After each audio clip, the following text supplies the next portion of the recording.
Wait, so you're telling me that, like, the diet choices we make, the things that are explicitly marketed to us as healthy alternatives, might literally be starving our brains of power? Yeah, it's a shocking reality, honestly, but yes. I mean, we are now looking at Alzheimer's being referred to in the medical community as type 3 diabetes. Oh, wow. Right. It is fundamentally an energy crisis in the brain. And what's even more surprising is that those popular artificial sweeteners in, your diet drinks, Yeah. they are actively linked to dementia. Really? Just the sweeteners? Yeah, because they create what are called reactive oxygen species. Think of them as toxic exhaust fumes that literally choke the brain's energy factories. That is absolutely terrifying. Just to think that, trying to cut calories could actually be choking our cognitive function. I know. It really changes everything we thought we knew about diet, metabolism, and, well, the brain. Welcome to the Last Guru podcast, the podcast for all those curious and passionate about spirituality, which explores human potential from an evolutionary perspective, but also helps address life's practical problems at a higher level of knowledge. It's great to be here. We are so glad you are joining us for this deep dive today. Our mission for this deep dive is to completely transcend the outdated calorie counting myths that have kind of held us hostage for decades. Yeah, we really need to move past that. We are going to explore the metabolic matrix that actually governs our bodies. We've pulled together this incredible stack of clinical insights that reveal how, like, a single master hormone dictates everything. Everything from our fat storage to our cognitive decline. Right, and even the genetic programming of unborn children, which is just wild. It really is. And, what stands out when you look at all this data together is just how interconnected the human system is. Oh, definitely. For years, the medical approach has been to treat chronic illnesses as these isolated branches on a tree. You have an obesity doctor, a brain doctor, a heart doctor. Totally separate silos. Exactly. But the clinical research we are analyzing today proves that these issues, they often share the exact same metabolic root system. Okay, so let's unpack this. Because to understand the brain, the body, and this entire metabolic matrix, I feel like we have to start by dismantling the biggest health myth out there. Oh, the idea that all calories are equal. Yes. The classic calories in, calories out thermodynamic argument we've all been sold. Yeah, that argument is, frankly, the most persistent roadblock to true health. The problem with calories in, calories out is that it assumes your body is just a simple math equation. Which it isn't. Not at all. It completely ignores hormones. And there is one single master controller that dictates what your body actually does with those calories. And that hormone is insulin. That's the one. Insulin. See, I always thought of insulin just in the context of diabetes. Like, it's just the blood sugar regulator, right? It's the paxi that takes sugar out of your blood so you don't get sick. That is the common understanding, yeah. Even in many clinical settings. But its primary role is far more dictatorial. Dictatorial? How so? Well, insulin doesn't just lower blood sugar. It tells every single cell in your body what to do with energy. And its overarching command is to store it.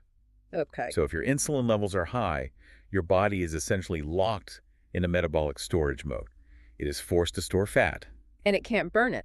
Crucially, no. Yeah. As long as insulin is elevated, your body absolutely cannot burn stored fat for fuel. The biological doors to the fat cells are locked shut. Wow. So it doesn't matter if you're restricting your calories to, say, I don't know, 1,200 a day. If you're eating foods that keep spiking your insulin, you're trapped. You are literally starving yourself while your body refuses to burn its own fat. That is so frustrating. I saw this concept in our notes called the thermic effect of food, and I really need you to explain how this works because it completely blew my mind. Oh, the thermic effect is the perfect biological proof that the calorie myth is dead. Researchers looked at human subjects eating isocaloric meals. Which means? It means they were given the exact same number of calories and the exact same amount of protein.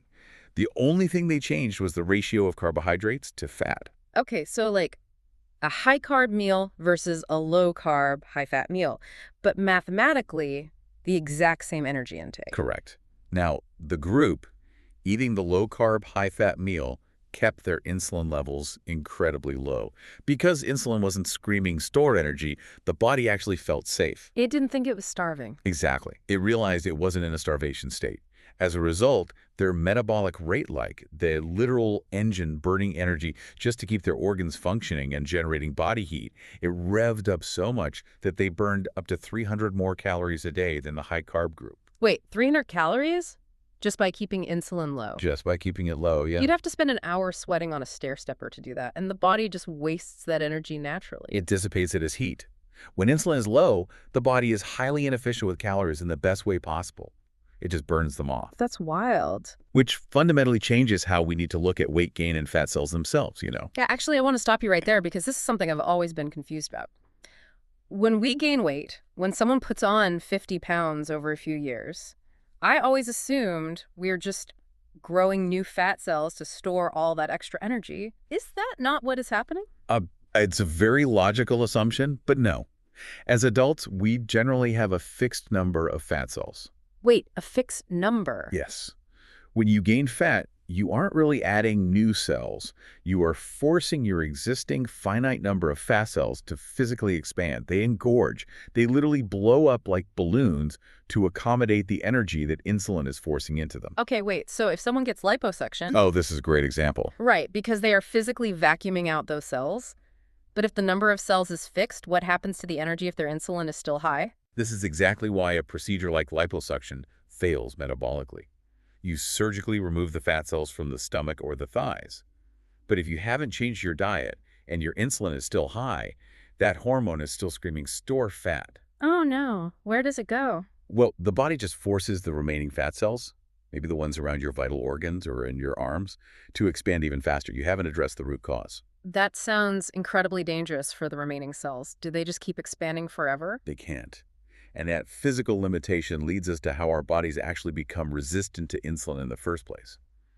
There are essentially two biological lanes that drive this, the fast lane and the slow lane. Walk us through those lanes, because I feel like modern life has most of us driving down both of them simultaneously. You're not wrong. Yeah. So the fast lane of insulin resistance is driven by immediate physiological stressors. Think about elevated cortisol from chronic stress, severe sleep deprivation, or acute inflammation from an illness, or a degraded gut microbiome. So it's very reaction-based. Yes. When your body is stressed, cortisol floods the system, demanding immediate energy to fight or flee, right? Which spikes blood sugar and subsequently spikes insulin. And if you're stressed all the time. If you add the sheer volume of insulin triggered by eating like 6 small carb-heavy meals a day, your insulin never has a chance to drop. You can become highly insulin resistant in a matter of hours through this fast lane. Hours? That's terrifying. It is, but the silver lining is if you remove those stressors, get a good night's sleep, lower the cortisol, it often resolves very quickly. Okay, but the slow lane, given what you just said about fat cells expanding like balloons, I'm guessing the slow lane is tied to that physical breaking point. That's the trap, exactly. The slow lane is driven entirely by those engorged fat cells. As they are forced to expand larger and larger by chronically high insulin, they eventually reach maximum capacity. They just can't take anymore. Right. They physically cannot stretch to store any more energy without their cell walls bursting. So in an act of pure biological self-preservation, they deliberately alter their cell receptors to stop listening to insulin. So if I'm picturing insulin as a bouncer at a nightclub, and the nightclub is my fat or muscle cell, the bouncer keeps knocking on the door to shove more glucose inside. Eventually, the cell looks around, realizes it's completely packed, and just changes the locks. It ignores him. That is a brilliant way to visualize it. Yeah. The cell locks the door. But the pancreas, which produces the insulin, doesn't know the cell is full. It doesn't. No, it just senses that blood sugar is still dangerously high because the glucose isn't clearing out of the bloodstream. So if the bouncer's being ignored, does the pancreas just give up? Far from it. The pancreas responds by sending a massive mob of bouncers. It pumps out higher and higher levels of insulin, desperately trying to force the cell's door open. Oh, wow. This state is called hyperinsulinemia, a massive flood of insulin circulating through your entire system. And that mob travels everywhere, relentlessly knocking on the doors of every organ. Which brings us back to that terrifying cold open. Since insulin dictates where energy goes, what happens when that relentless mob of bouncers reaches the most critical and delicate organ in the body? The brain. Do the brain cells eventually lock their doors too? They do. And this is where we see the devastating cognitive effects of an energy-starved brain. The brain is an absolute energy hog. You know, it consumes about 20% of your body's energy, despite being just a fraction of your weight. Right. When the brain develops insulin resistance to protect itself from that mob, it can no longer efficiently absorb glucose. This creates a massive, localized energy gap. So the brain is physically starving even if the person is eating plenty of food. Yes. The brain is screaming for fuel to form new memories, process complex thoughts, and regulate your mood, but the glucose is locked out in the bloodstream. That's horrifying. What does that feel like? Well, this energy gap manifests initially as brain fog and cognitive decline. Over decades, this chronic starvation leads to the physical atrophy of the brain, which is Alzheimer's disease, now clinically recognized as type 3 diabetes. But wait, I want to challenge this because we've always been taught in basic biology that the brain prefers and explicitly needs glucose to function, that sugar is the premium fuel for human cognition. Are you saying we've been putting the wrong dirty fuel into a high-performance engine this whole time? Well, if we connect this to our evolutionary history, it's not that glucose is inherently toxic. The issue is that glucose becomes totally useless when the brain is insulin resistant. Oh, because the doors are locked. Exactly. Yeah. However, human biology has an incredible evolutionary backup system, ketones.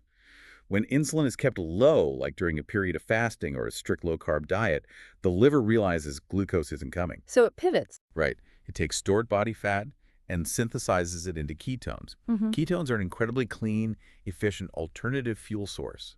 And here's the mechanical magic trick. They cross the blood-brain barrier effortlessly, completely without the need for insulin as a transporter. They don't need the bouncer. They just walk right past the locked doors and go straight into the brain's furnace. They completely bypass the brain's insulin resistance. It's amazing. And the clinical observations of this mechanism in action are staggering. Do you have an example? Yeah, take for instance a documented case of a 40-year-old Down syndrome patient. Patients with Down syndrome often possess a genetic predisposition to advanced insulin resistance and frequently develop early-onset Alzheimer's. I didn't know that. Yeah, it's tragic reality. This particular woman had completely lost her cognitive edge, her memory was failing, her speech was gone. She was essentially locked inside a starving brain. That is heartbreaking. It really is. But her mother decided to try an intervention and put her on a clinical ketogenic diet. By severely restricting carbohydrates, she forced her daughter's liver to produce ketones. And what happened? After just 3 weeks of her brain being fueled by this alternative source, the systemic inflammation cleared, the mitochondrial energy gap closed, and the lights turned back on. She spoke her first 3-syllable word ever. Wow. Her entire world opened back up, simply because they bypassed the broken insulin system. That gives you absolute chills. Just by changing the biochemical fuel source, a completely dormant brain can wake up. It's powerful stuff. But then we have the saboteurs, the things people consume every day thinking they're making a healthy choice, like artificial sweeteners and diet sodas. If they have 0 calories and 0 sugar, how are they causing dementia? This requires us to look at the cellular mechanics of how we process sweetness. Artificial sweeteners like aspartame and sucralose might have 0 calories, but they are wreaking havoc on the brain's internal power plants. Because they're artificial. Because of the signaling. When you taste something intensely sweet, the sweet receptors on your tongue send a neural signal to your brain and pancreas. Massive sugar is incoming. Prepare the insulin. So the body starts firing up the machinery in anticipation. But the sugar never arrives. It's a biological bait and switch. This severe mismatch confuses the mitochondria, the actual microscopic power plants inside your brain cells. They're waiting for fuel that isn't there. Exactly. As they try to process this chemical artificial sweetener without the expected glucose, the chemical reaction misfires. This misfire produces reactive oxygen species, or ROS. The toxic exhaust fumes you mentioned earlier? Yes, these ROS fumes severely damage the mitochondria. When the mitochondria are damaged and choking on this exhaust, they panic. They go into a protective survival mode. So they stop functioning properly. They stop attempting to turn fuel into brain power, and instead, they frantically funnel whatever energy they can find into fat storage to protect the cell. Oh my God. So your brain is actively starving of cognitive power. Your body is signaled to store fat, and the risk of neurodegeneration and dementia skyrockets. Here's where it gets really interesting, though. We've established how toxic these high glucose and high insulin environments are for our adult brains. But the clinical research shows this metabolic environment doesn't just affect us. It is drastically shaping human life before it is even born. Oh, absolutely. I want to transition to the generational impact. This is the fascinating frontier of epigenetics. During pregnancy, the mother's nutritional environment acts like a series of dimmer switches on her developing baby's DNA. Dimmer switches. I like that. Right? The DNA code itself doesn't change, but how those genes are expressed, How bright or dim they are turned on is completely influenced by the environment the fetus is bathed in. Let me see if I can visualize this. If the baby's DNA is an architect's blueprint for a house, the mother's nutritional environment is essentially the supply chain that dictates the quality of the bricks and the behavior of the builders on the construction site. That is a perfect analogy. The blueprint outlines a human, but the metabolic environment dictates how that human will function. So if a mother is consuming high amounts of sugar, and the clinical data noted the average person consumes around 80 grams a day, well above the 25-gram biological recommendation, what is that doing to the dimmer switches? It is effectively sending a biological postcard into the womb. A postcard. Yeah, the chronically high glucose levels tell the developing baby system, you are about to be born into a world overflowing with cheap, abundant sugar. Oh, so the baby prepares for it. The baby's epigenetic switches actively adapt to this postcard. The body programs the child's metabolism to expect a high-sugar environment, meaning the child is born genetically primed to rapidly store sugar as fat. They haven't even taken their first breath, and their body is already preparing for an insulin crisis. It vastly increases their lifelong vulnerability to obesity and type 2 diabetes. But is this irreversible? I mean, if a baby gets the store fat postcard, are they just doomed to a life of metabolic disease? That's a vital distinction to make. Humans are incredibly resilient organisms. They are not doomed. Okay, good. However, you are saddlebagging that child with a heavy biological burden. They will have to work significantly harder through strict diet and lifestyle choices to maintain their metabolic health than a child who received a different, healthier epigenetic postcard. And it's not just their metabolism that's affected in the womb. It's their brains, too. We have to talk about the microglia cells. Ah, the microglia. Sure. They are some of the most fascinating cells in human biology. They act as the gardeners of the developing brain. Gardeners. Yes, because during fetal development, the brain overproduces neural connections. The microglia's job is to precisely prune away unnecessary connections so the remaining healthy neurons can flourish and communicate rapidly. Like trimming dead branches off a tree so the trunk grows stronger. Exactly like that. But if a mother has high systemic inflammation, which is strongly driven by high-sugar diets or chronic infections, those microglia gardeners become hyperactive and inflame themselves. Oh no, so they stop gardening. They lose their precision. Instead of using delicate pruning shears, they act like they have chainsaws. They start aggressively destroying healthy, necessary neural pathways. That's awful. And this hyperactive pruning in the womb is strongly associated with higher risks of psychiatric vulnerabilities later in life, including ADHD and autism spectrum traits. It just highlights how profound the maternal metabolic environment is.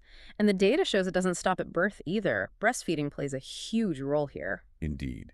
The duration of breastfeeding directly influences the epigenetic activation of a gene that produces leptin. Leptin is the fullness hormone, right? Yes, leptin is your primary satiety hormone.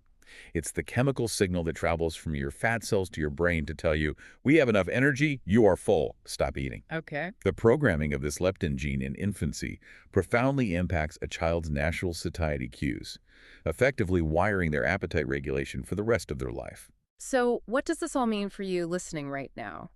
We've seen the profound stakes of metabolic health, from the dimmer switches in the womb all the way to the energy crisis of Alzheimer's and old age. Let's pivot to the actionable, highly specific tools you can use right now to reclaim your cellular energy. That's the most important part. Yeah, and I feel we have to start by acknowledging a massive blind spot in the health industry. Men and women require fundamentally different approaches. A vital rule in modern metabolic science is that women are not just small men. Their hormonal rhythms dictate entirely different metabolic responses. Right. Most fasting protocols were designed by men for men. But if you look at a woman's menstrual cycle, the landscape shifts dramatically. During the follicular phase, when progesterone is low and estrogen is higher, women are absolute fat-burning machines. So fasting works well, though. Yes. Their bodies are primed for insulin sensitivity. They can enter ketosis much faster than men and often thrive on rigorous fasting protocols. But then the luteal phase hits. What is happening biologically to a woman following a strict fasting protocol during that window? Well, during the luteal phase, progesterone rises significantly. Progesterone is fundamentally a hunger hormone. Its biological imperative is to build and prepare the uterine lining for a potential pregnancy, which is an incredibly energy-intensive process. So her body is screaming for energy. The body is demanding fuel. This makes fasting and strict low-carb diets much harder and, frankly, biologically counterproductive during this window. Women need to adapt their metabolic interventions to these hormonal fluctuations. By easing up on the fasting. Easing up on fasting when progesterone is high, rather than forcing a rigid male-centric protocol that just drives up their stress hormones. Now, we talked earlier about the magic of ketones for the starving brain, but I have a highly practical question for you, representing the skeptical listener here. Sure, go ahead. If I can just drink ketones from a bottle, these exogenous ketones that are popping up everywhere, to get the brain and energy benefits, do I really need to do the hard work of changing my diet? Or is this just a brilliant biochemical shortcut to bypass the insulin bouncer? It's a very tempting thought, I'll give you that. Exogenous ketones, specifically a highly bioavailable form called LBHB, are an incredibly powerful tool. The clinical data on what LBHB does inside the body is astounding. What does it do? When you drink them, they act as powerful signaling molecules. They have been shown to rapidly reduce vascular inflammation and actually relax the endothelial lining of your blood vessels. So they literally open the pipes wider. Exactly. I mean, they physically dilate the pathways. In clinical studies, drinking LBHB significantly increased the heart's ejection fraction, which is the amount of blood the heart can pump out with each beat, an astonishing 40%. A 40% increase, that's huge. It is. This quickly lowers high blood pressure because the heart doesn't have to work as hard to push blood through relaxed vessels. Furthermore, having these ketones in your blood during weight loss signals the body to preserve lean muscle mass while it burns fat. So they are doing real, tangible, systemic work in the body. They aren't just a gimmick. They absolutely are doing real work. However, to answer your question directly, no, they are not a free pass to eat whatever you want. Darn. Right. While they temporarily provide the brain and heart with premium alternative fuel, drinking them does not fix the underlying root issue of chronically high insulin. Because the diet is still spiking it. Exactly. If your diet is keeping your insulin high, your fat cells are still locked in storage mode. Exogenous ketones are a bridge, a powerful therapeutic supplement to heal the brain and heart, but they cannot replace the necessity of lowering your overall insulin burden through diet. Okay, speaking of powerful supplements for the brain, I want to ask about creatine. Because when I hear the word creatine, I immediately picture gym bros chugging shaker bottles to get bigger biceps. That's the stereotype, yeah. But the research is pointing to something entirely different for cognitive health. Creatine is experiencing a massive scientific renaissance, specifically as a neuroprotective agent. To understand why, you have to look at how cells use energy. The fundamental currency of cellular energy is a molecule called ATP. Right. When a brain cell uses ATP to think or fire a neuron, it breaks off a phosphate molecule, and the ATP becomes ADP, which is basically a dead battery. And it takes time and energy to recharge that battery. Exactly. But this is where creatine swoops in. Creatine stores spare phosphate molecules. When your brain is working hard, creatine rapidly donates its spare phosphate, snapping it right back onto the dead ADP, instantly turning it back into fresh ATP energy. Wow, just instant recycling. Yes. And while bodybuilders use, 5 grams to recycle energy in their muscles, clinical trials show that taking 10 to 15 grams of creatine daily fully saturates the brain. What does that saturation do? This rapid recycling of energy maintains sharp cognition and executive function, even when subjects are severely sleep-deprived. It acts as literal brain armor against metabolic stress. Brain armor. I love that. I'm definitely adding that to my morning routine. Okay, one last practical intervention, and it's a habit many of us, myself included, are guilty of: late-night snacking. Oh, a tough one to break. Why is eating a bowl of cereal or a piece of toast before bed so destructive to our metabolism? Because of the massive hormonal cascade it triggers while you are trying to sleep. If you go to bed immediately after snacking on carbohydrates, you spike your blood sugar. Which means insulin spikes. Yes. As you fall asleep, your pancreas surges in insulin to clear that sugar out of your blood. Because you are asleep and not moving, that sugar clears rapidly, which inevitably leads to a sharp drop in blood sugar clinical hypoglycemia in the middle of the night. And your sleeping brain panics because its primary fuel source just plummeted. The brain senses the low blood sugar as a literal life or death emergency. To save you, it triggers the sympathetic nervous system. That's your fight or flight response. While you're asleep. While you're asleep, your adrenal glands pump out massive amounts of adrenaline and cortisol to force your liver to dump emergency sugar back into the blood. So you are having a biochemical panic attack while unconscious. which completely ruins your deep sleep architecture. Hmm. You might not fully wake up, but you are pulled out of restorative sleep. And then you feel terrible the next day. You wake up exhausted, your stress hormones are elevated, and because your cortisol is high, you spend the entire next day highly insulin resistant, just from the cascade triggered by that one late-night snack. It's a vicious, exhausting cycle. Man, we have covered so much vital ground today. We've explored metabolism's iron grip on obesity, the energy crisis driving Alzheimer's, and the epigenetic postcards shaping fetal development. There's a whole new way to view the body. It really is. But there is one final paradigm-shifting frontier regarding cellular energy in disease that we want you to ponder as we wrap up.